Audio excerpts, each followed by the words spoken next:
This is a police unit that has quite prolifically exacted terror in Nigeria and is essentially the face of all the problems in Nigeria's police.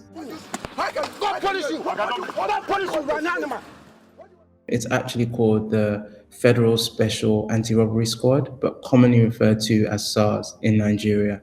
It's a tactical police unit set up in 1992 to tackle armed robbery and violent crime. Like we are criminals or something. They were given a special remit, initially not needing to wear uniforms, acting as a sort of faceless security force. Over time, essentially, they used their autonomy to be able to move around very freely, set up roadblocks, but they definitely became the kind of more brutal face of the police, eventually being accused of extrajudicial killings, torture, corruption, and robbery. So that over the years, many Nigerians essentially see SARS as a replica of the very criminal groups they were set up to address. Everyone has a SARS story or a police story, either from themselves personally or people who they know. I've been arrested by SARS 5 times, so for me, this is my reality. I'm a woman. I come back at night.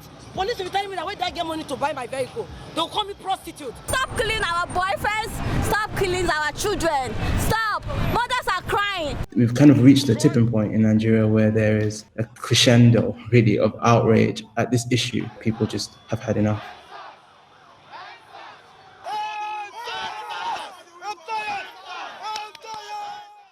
It started because of graphic footage that emerged online at the beginning of October. In the footage, you can see SARS officers dragging out 2 men from a hotel in Lagos. They're limp, they're not moving. One of the men is dragged out onto the street and the police officer shoots at him. It's not clear when the footage actually took place, but when it was posted online and went viral, it precipitated so much outrage, caused this largely online protest movement to spill out onto the streets in a way that we really haven't seen before in Nigeria. Initially, as it was very clear that most of the protests were very peaceful, as there were more and more incidents of police brutality at these protests, more and more young people were coming out into the streets.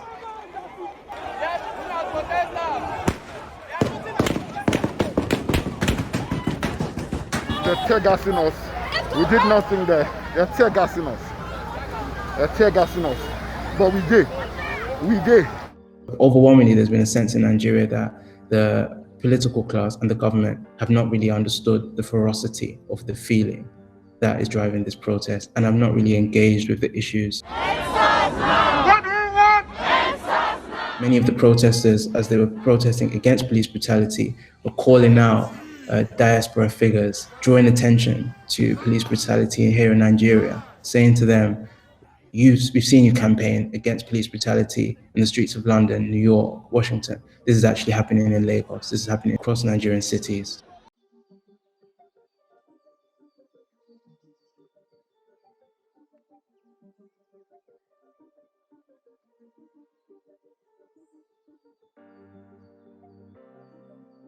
I speak to you right now on my way here.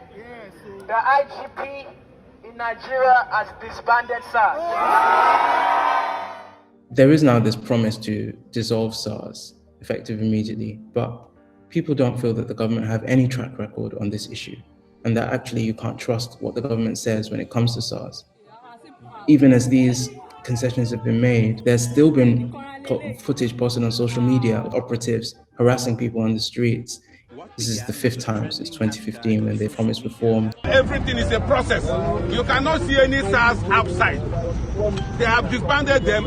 They said that 2017, 2018. We do not want them to say they are banned. They was banned 2017, 2018, 2019, 2020. But now we are saying end to SARS. The extortion is out of this world. Now what I want the government to do is end SARS. We don't say reform, we don't say dissolve. End the program, end SARS. Then we talk about reformation of police, Nigerian police force.